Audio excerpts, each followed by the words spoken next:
Attention, everybody. The views and opinions expressed on this show are not necessarily those of Acts Ministry, Acts Media Group, and/or their affiliate and supported ministries and/or nonprofits. It's that time again. Here they are. It's the Happy Hour with your host, Dr. Paul and his lovely wife. Take it away. Well, good morning, everybody. Friday morning again. Unless this is a rerun and you're seeing it on a Wednesday morning, then in that case, it's Wednesday morning. However, we are live right now, Miss Nancy, my bride. I'm live. Yeah, and I'm live. I want to greet our usual folks that I think look forward to being greeted on Friday mornings live or Wednesday morning by recording or whenever. Shirley Simpson, St. Joe, Missouri, my first secretary. Hello, Shirley. Good morning to you, dear. Good to be with you. Nancy and I are still looking forward to a time when we can get with you in person. Hopefully one of these days we'll bring that to pass. But you know, we're down here in the southwest area of the great state of Missouri, the sovereign state of Missouri, right in the middle of the United States, which is the middle of the world. And St. Joseph, Missouri is in the northwest part of the state, so you're a couple hundred miles from us. Not a big distance, but can be on some days. So we'll get with you as soon as we can. Way out there, way up there, and further that direction is Lawrence, Kansas, and Dr. Jane Campbell. She kind of pays attention to Acts Media Group. And then way over in eastern part of state of Missouri, suburb of St. Louis, is Jerry Chambers, my friend from many years ago in St. Joe. And up in northeast Missouri, we have the folks up there with a couple of churches that tune in and watch and listen, et cetera, et cetera.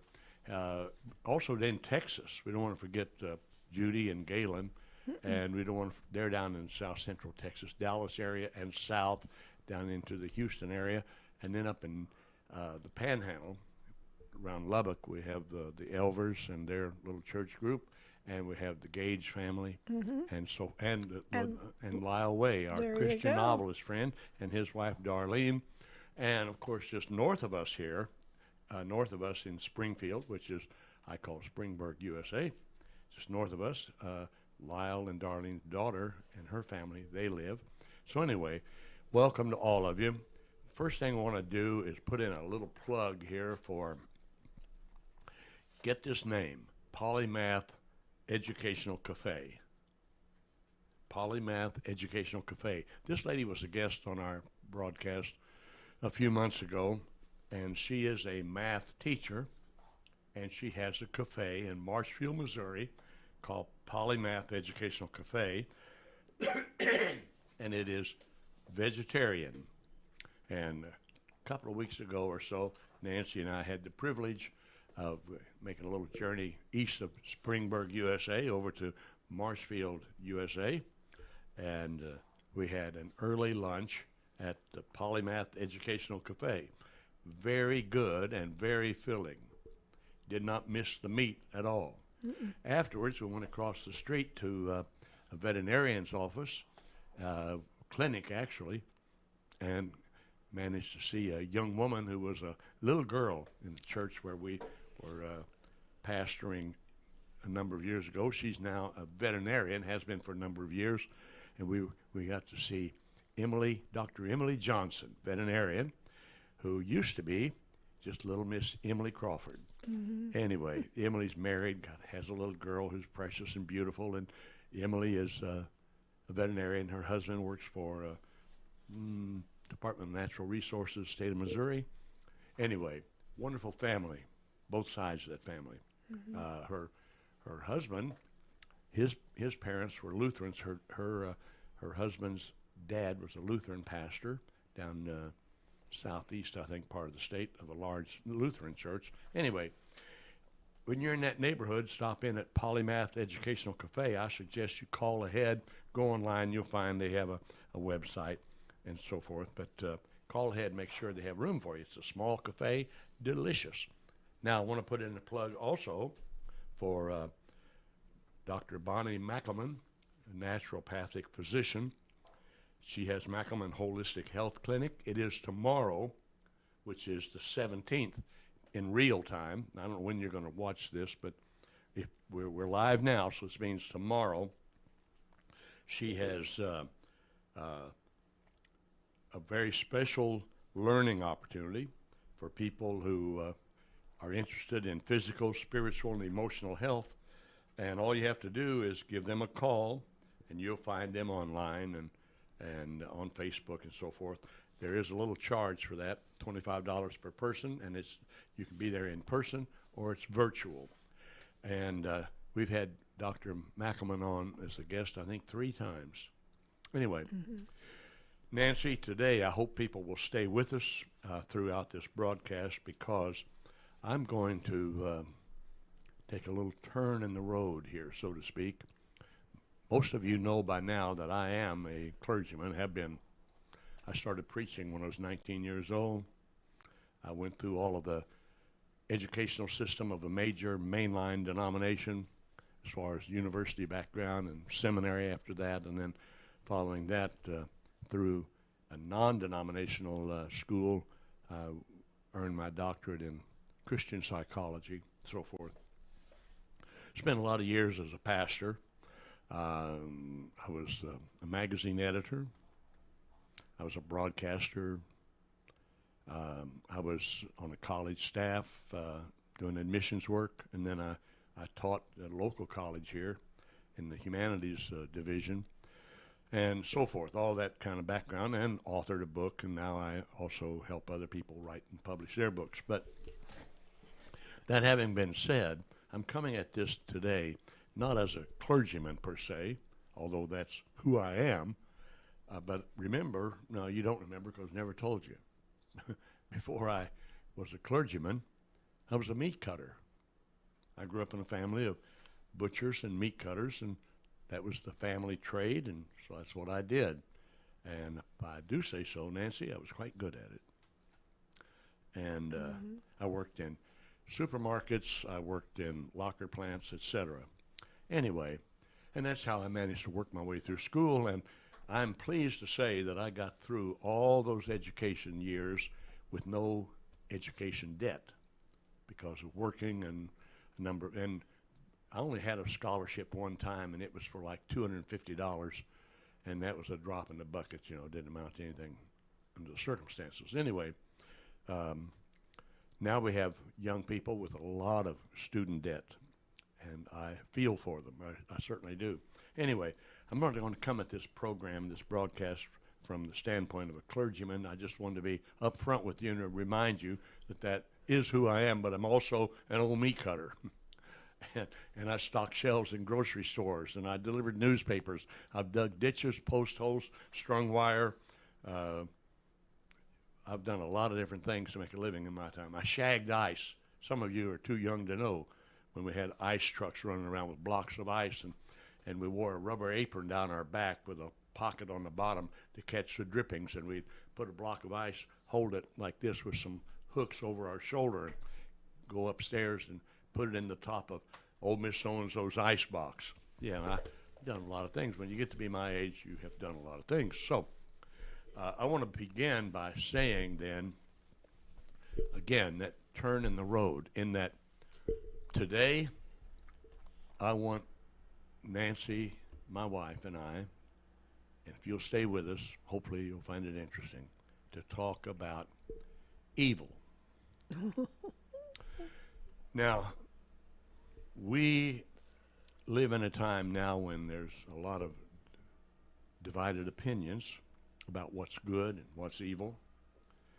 And we even live in a time when we have some very large and influential churches who have pastors who are very, very influential, where evil is never discussed, never brought up. I want to see this as an issue that has to be contended with today. It hasn't gone away. And in order to do that, we have to be somewhat prepared to talk about such a serious matter. And in order to lay the foundation for us to be comfortable with it, I refer you to Matthew chapter 11, verses 28 through 30 that I've used on this broadcast a number of times. And I quote Jesus of Nazareth, who is believed by many to be the Son of God, who was crucified. He was executed by crucifixion, and 3 days later came out of a tomb, which was like a little cave, alive, and appeared to a lot of people before a handful saw him bodily ascend up into the sky. So in his words, here's what he said 2,000 years ago. Come to me, all you that are weary and carrying heavy burdens, and I will give you rest. Take my yoke upon you and learn from me, for I am gentle and lowly in heart, and you will find rest for your souls. For my yoke is easy and my burden is light. End of quote. So even though we're going to deal with a very heavy topic, hopefully you will take comfort in the fact that Jesus and many, many, many other teachers throughout history have offered a reprieve from dealing with the heavy topics so that you can have a certain amount of peace. Nancy, in your opinion, what would be the primary evil that we're dealing with today? I think it's politics. Oh, interesting you should bring that up, because that's one of the topics on my list. Politics right at this particular time. Now this is being done live on October 16th of 2020. So we're less than a month away from the final voting in national and state elections. And we're seeing more and more hatred being spewed out in words and in print. And unless I did not study religion and theology and philosophy and psychology and ethics correctly, hatred would come under the umbrella of evil. Mm-hmm. Now, folks, it's easy enough for us to assign hatred and evil simply in the political arena and not personalize it. I feel like one of the jobs that I face today with this broadcast is to stress to people that you must personalize it. Check your own heart. Check your mind. Mm-hmm. That's exactly right. There was a country music singer years ago. One of his sayings was, where's your head? Where are you coming from? And I think that's probably where we have to begin with individuals. Where's your head? And then the Blackwoods, the great tradition of Blackwood family that's come out of the Blackwood Brothers Quartet and so forth. One of their first big hits and one of their greatest songs, one I love, is How Is Your Heart? Mm-hmm. And That's right. Nobody sings that any better than R.W. Blackwood to this day. Where's your heart? How is your heart? So let's on a personal level for folks, if we can, and talk about where it originated. Okay. Go ahead, Bible lady. Oh, I don't know about Bible lady, but I do know where it started. It started, you might say, in the Garden of Eden with Adam and Eve, and God the Father saw what was going on, and he said, you've got to leave the Garden of Eden where everything was awesome. It was all perfect. And he kicked them out, and the world was totally different from the Garden of Eden, from the bare-hairest of bare-hair things that people don't think about to the biggest of things, and that was how were they going to get their food and where they were going to sleep and how warm or how cold it was, and it goes on and on and on. And see, the thing of it was, all because of that is how we are now. And one day whoa, doggies, it may not be very long. The Lord will return. Who knows? And we can go back to, you might say, the Garden of Eden. And it'll probably be very, very different than what we even think. I'm sure. But here's what's neato, is that when you talk about thinking, I guess the older I get, the more I open myself. How come I thought that way, or felt that way, or talked that way, or acted that way, or in my mind's eye, how come I was thinking that way, or I didn't realize I was thinking that way. And sometimes, even if you're a born again person, you're still living in this evil world, and crud and corruption, and I'll put it bluntly, crap Ooh. comes into your thinking, and you don't even realize it until you start to examine it. And that's where, oh boy, and how I've got to get rid of it all. Well, now that you've heard Nancy speaking from a conservative, evangelical Christian viewpoint, Yep. for those of you who are not Bible-minded or Bible believers, and you want words spoken about the nature of evil, the cause of evil, origin of evil from another viewpoint, here you go. Yep. If you are a person who believes that man has evolved and etc., that is not at all at odds with the totality of Scripture. For instance, I can point out to you something that's obvious in the Bible, in the book of Genesis, and the story of the first people, that is applicable even to folks who just evolved and finally started walking straight up and so forth, whatever. One of the sons of Adam and Eve in the Bible had murdered his brother. And so his name was Cain, his brother was Abel. Cain was put out of the garden, as was Adam and Eve were out of the garden. Cain was out of the garden.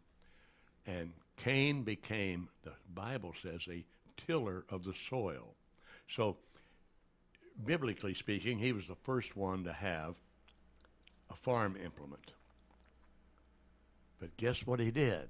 Eventually, man converted farm implements into weapons, because if somebody was raising a garden here, or a crop, or animals, and they had their agricultural implements and somebody else was trying to take what they had, then suddenly the tools became weapons. Mm-hmm. So apparently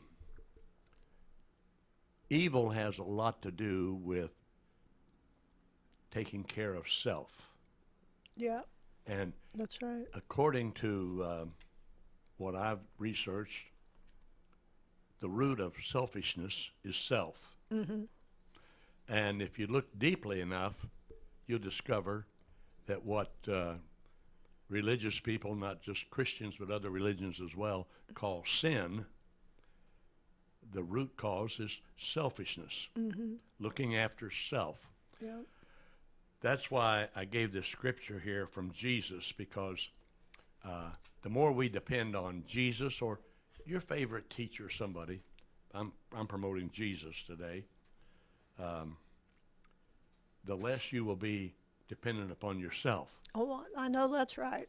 Whoa. And the more you depend on self, and the more you cater to self, the more likely you are to come into contact with evil. Now, when I was teaching philosophy and ethics and other subjects at the local college here, in one of my ethics classes, we had a chapter in the book on the criminal justice system. We examined it very thoroughly, and the correction system with prisons and so forth. And I asked my students a question: where do criminals come from? That is, people that we have, by our system, said they've done an evil thing, therefore we call them criminals, and therefore they have to be punished. Now, hold on for just a second. Please don't let me lose you here, and stay with me.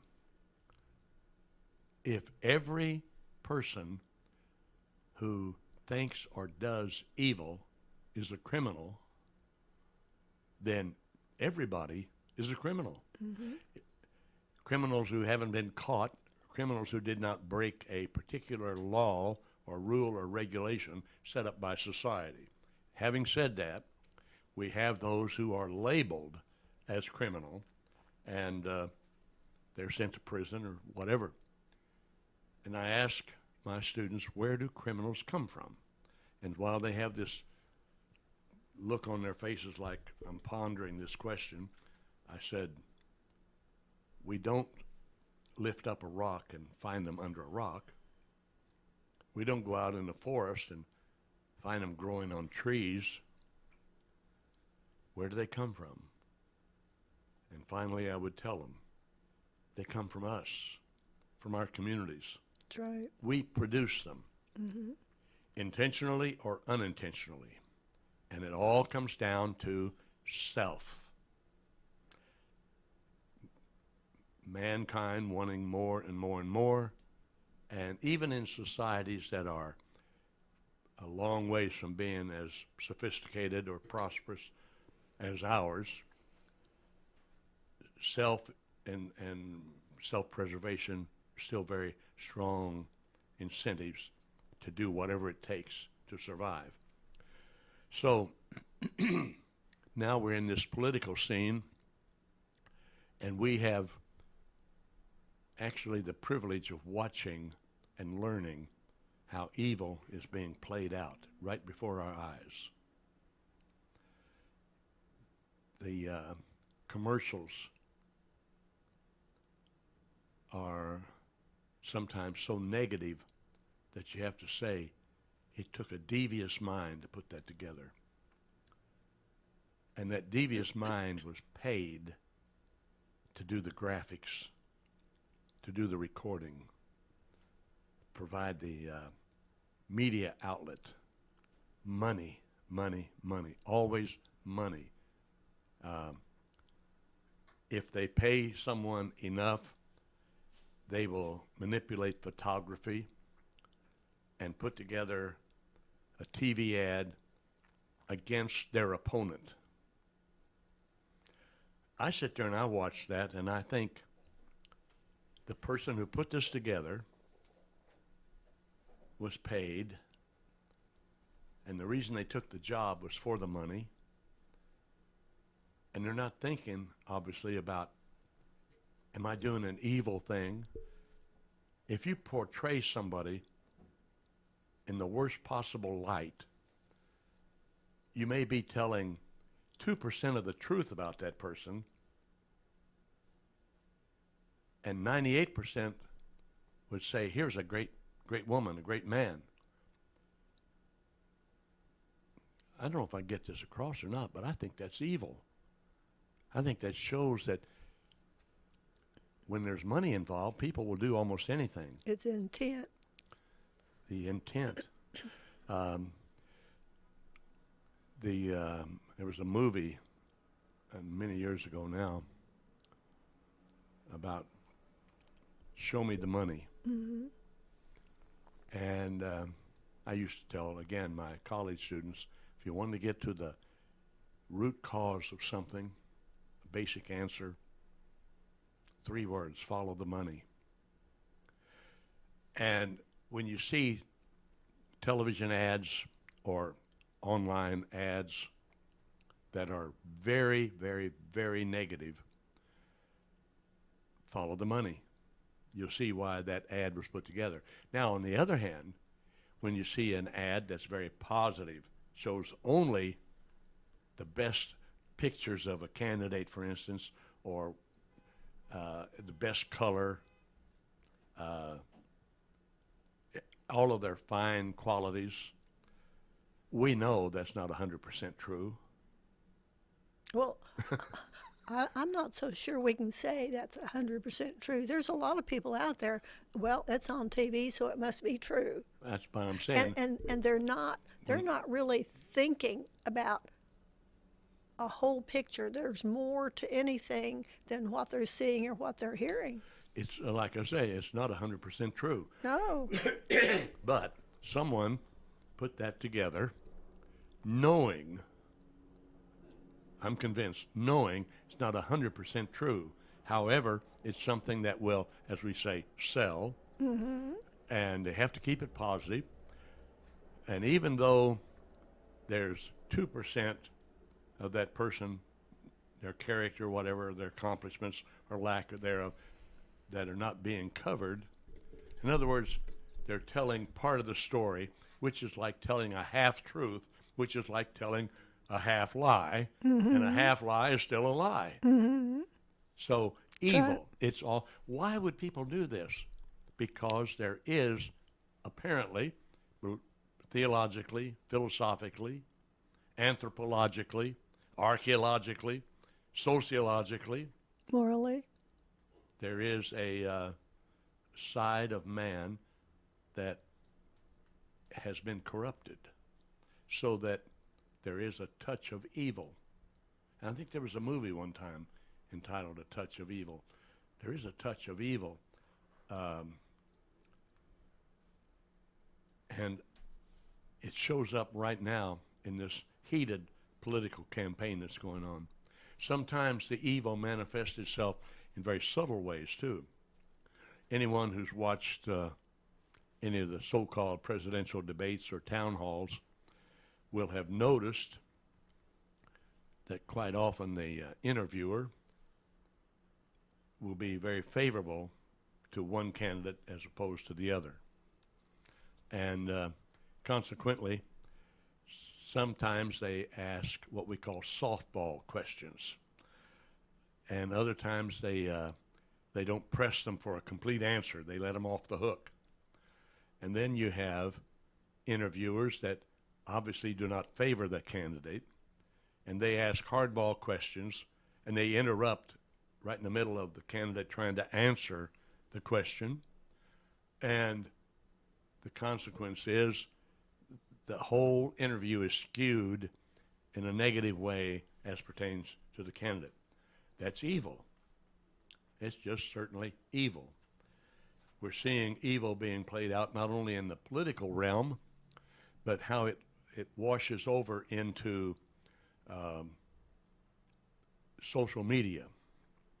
Now, I recognize that we're coming to you via a social media platform, but that does not mean that social media cannot be criticized. I have 2 computers on my desk, and a few feet away, there's another computer on Nancy's desk. I have an iPad next to my recliner in our family room, and I carry a smartphone.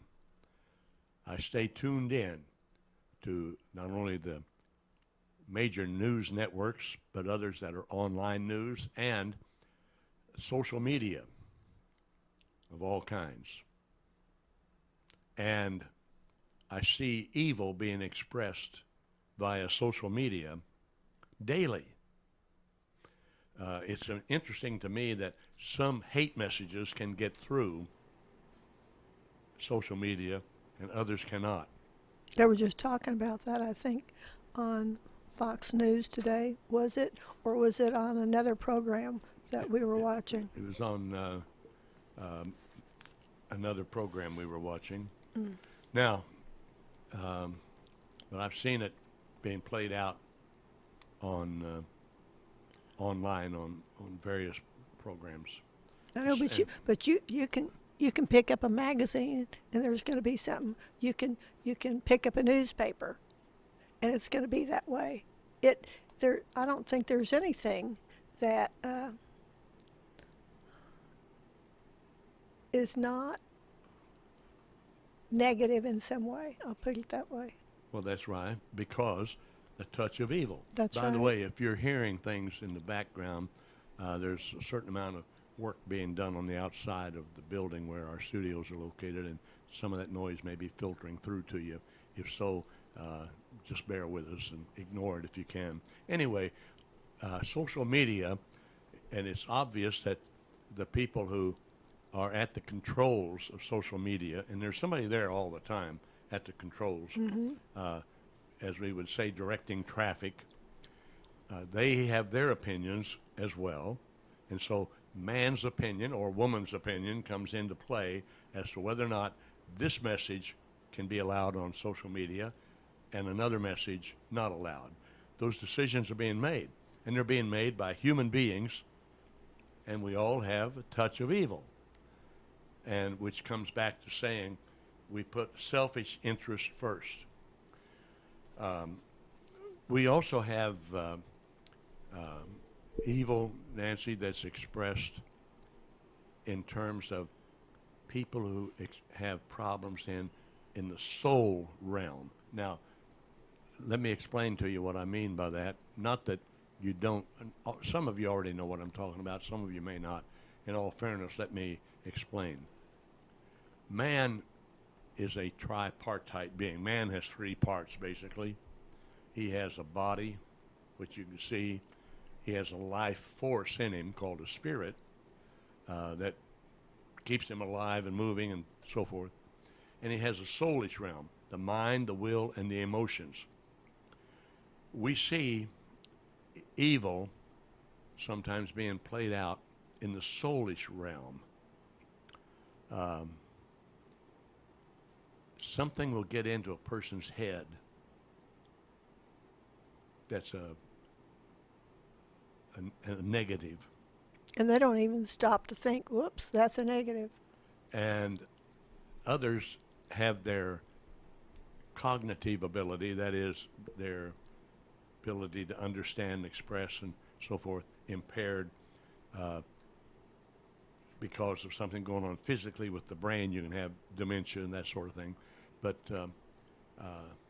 there's also sometimes an interruption that will cause people to become, we would say, very paranoid, almost afraid of their own shadow.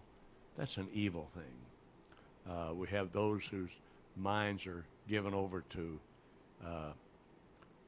the kinds of thoughts that are not, by and large, socially acceptable, maybe only acceptable in little bunches here or there, little groups, little enclaves. That's an evil. We have people that get confused. There was a lady that did some communicating with me via social media, and she had me thoroughly mixed up with someone else, I'm sure, because she was attributing to me something that I never said, and then she came back and said, well, it came to her through someone else who had forwarded an email from me, and it never happened. She totally had me confused with someone else because she's in a state of stress right now. And that, to me, is whenever you have things like that happening, that's evil because it's not good. Mm-hmm. If it's not good, it's evil. I'm not sure there's any neutral ground here at all. So evil in the mind, evil that attacks the body. Anyone who's attacked by cancer, cancer's not good, it's an evil. Anyone who's experienced a stroke is not good, it's the opposite of good. You could say any kind of disease or illness or anything else, it's evil. That's all evil. Yeah. So now that brings me to the coronavirus. Mm-hmm. And here we have evil expressed in more than one way. We have, in fact, just this morning I read a social media post by a very scholarly person who believes that the entire coronavirus thing, COVID-19, is a hoax. Totally. And he is a late middle-aged man, very scholarly, well-read, well-spoken, impeccable writer. And he believes the whole thing is a hoax with there being an ulterior motive for the government and so forth to put out the word, and that there's a political agenda behind it and financial agenda behind it. And yet, on the other hand, not many days ago, we saw a local, very outstanding businessman who's late middle age, who is well known in our community. He was being interviewed after being in the hospital about 8 days or more with COVID-19. And he talked about how sick he was, how he hurt all over his body, every bone hurting. And his entire office had to shut down, all of his staff, everybody, because he had contracted the virus. So I know that man wouldn't be lying about it, how it affected him. Now, we have those who say, well, everybody who dies now, they say they died from COVID-19. I'm not sure that that's true either. There's so much going on out there. And the evil here, one of the evils is that our society, and in fact that most of the world, as far as I know, probably the entire world, is being upset by something called COVID-19. The confusion. That's an evil. Confusion, speculating, is evil.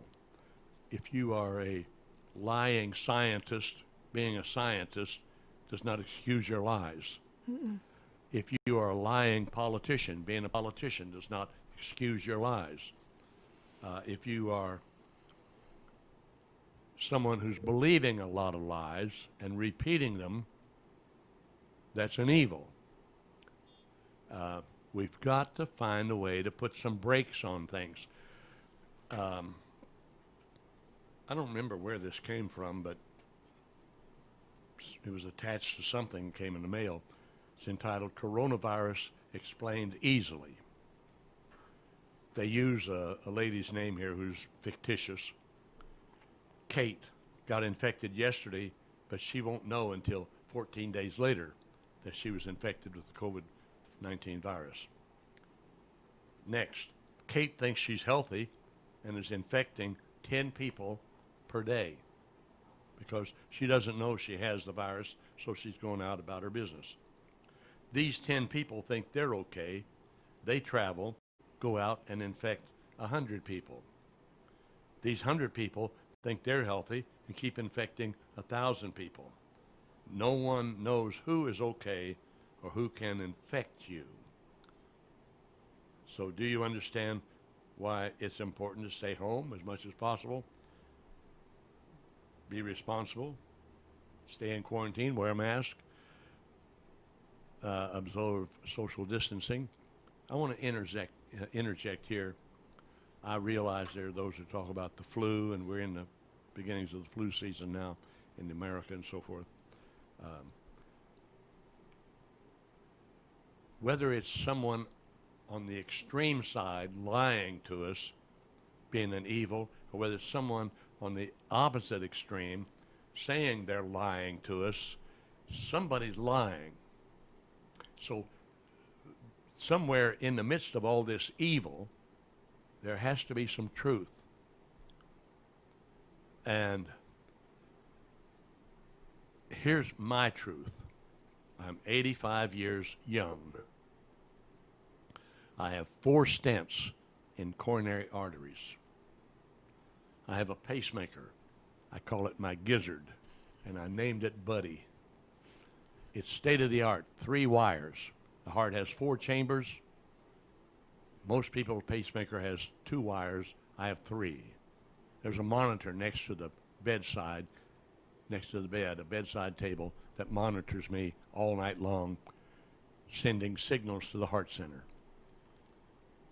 I'm at risk, whether it's the COVID-19 or whether it's the common cold or whether it's the seasonal flu. Mm-hmm.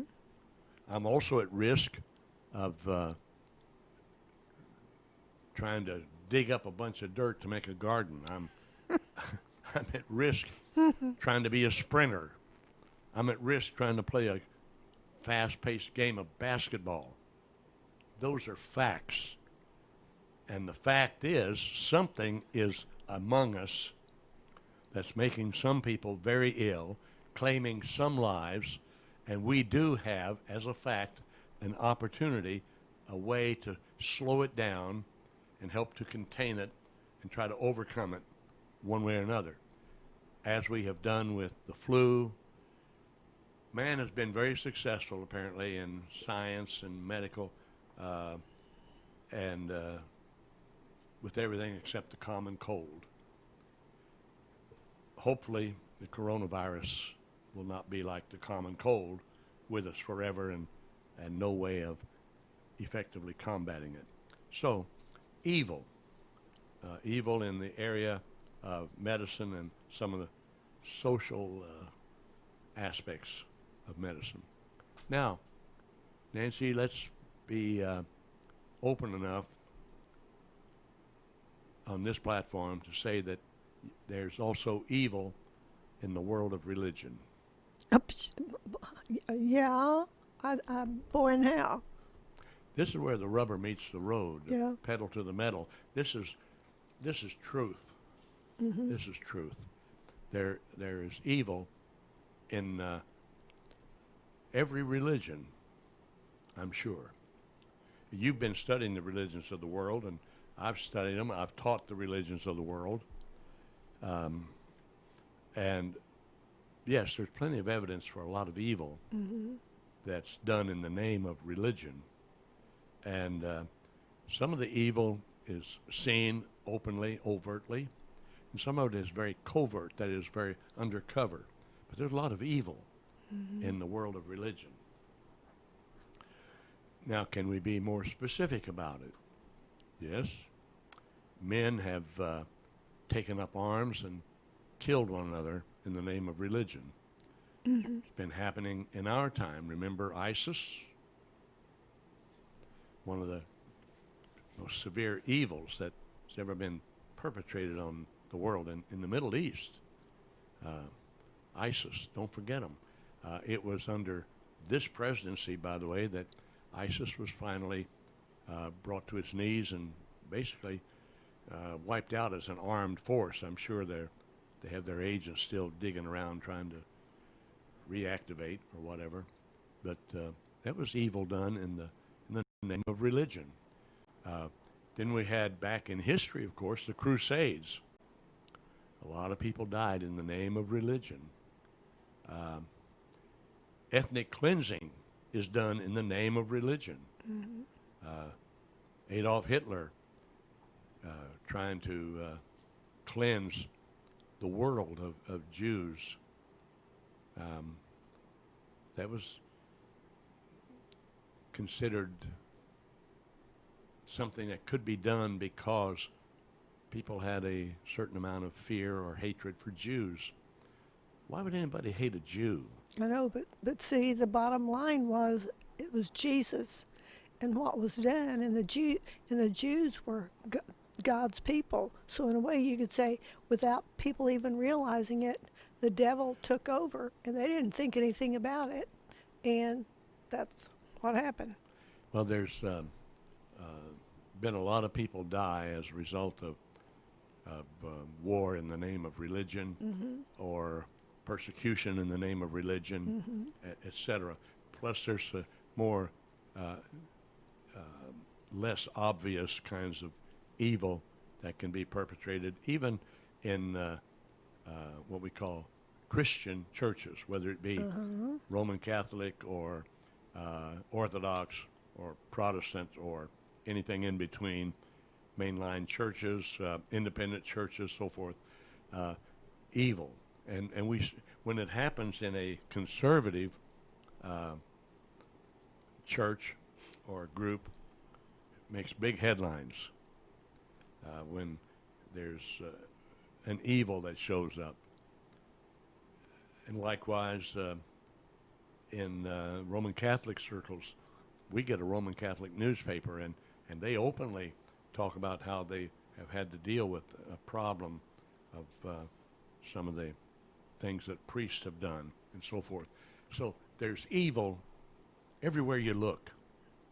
Now, back in the 50s, when I was in high school, there was a senator from Minnesota, Senator Joseph McCarthy, and he held Senate hearings in an effort to expose communists in business, in Hollywood, and he wasn't 100% right. He wasn't 100% wrong. They did uncover the fact that there were some Hollywood stars who, out of ignorance, thought communism sounded great, you know, and so forth, and likewise people in business. But there was a saying that went around that if you took Senator McCarthy seriously, you'd be looking for a communist under every bed. And we've gotten past that now to the point where we don't really look for evil like we should. We're, even in some of our major churches, evil isn't spoken of. We're not dealing with this topic of the difference between good and evil, that there is such a thing as good, there is such a thing as evil. And sociologists are not dealing with it. Anthropologists, archaeologists, psychologists, psychiatrists, the medical world otherwise, philosophers, theologians. It seems like evil has become persona non grata. That is, a person without a name. People are not interested in exploring the basic motive for wrongdoing or political hit pieces and why journalists lie and everything that's going on right now. We're down to about 1 minute, but I can tell you, dear friends out there in whatever land you're in, evil is real, and it's a problem, and it will become a deeper problem unless we begin to face up to it and deal with it instead of just living on the surface about who I'll vote for that's going to give me the most, who can I go to listen to on Sunday who's going to tell me all the good, wonderful things about me. I'm going to have to look deeper than that. I have a friend, Nancy, he's your friend too, who's a trained journalist, and he digs for the truth. He's not interested in anything else. He wants to know the truth. Good, bad, or ugly, he wants the truth. Maybe that's where we need to be right now, as truth seekers. Matt Pearson, I have to tell you, buddy, that years ago, I was inducted into an honorary Boy Scout organization. I was a pastor. It was called Tribe of Mickasay, forerunner of the Order of the Arrow. Yeah. And I was given a Native American name. I got to tell Troy Johansson about this. My Native American name they gave me was Warrior Truth Speaker. So that's who I am, folks, Warrior Truth Speaker. Otherwise, old Dr. Paul, along with sweet little Miss Nancy, wishing you the very best of days and a great weekend. And until next Friday, whatever you do, stay blessed.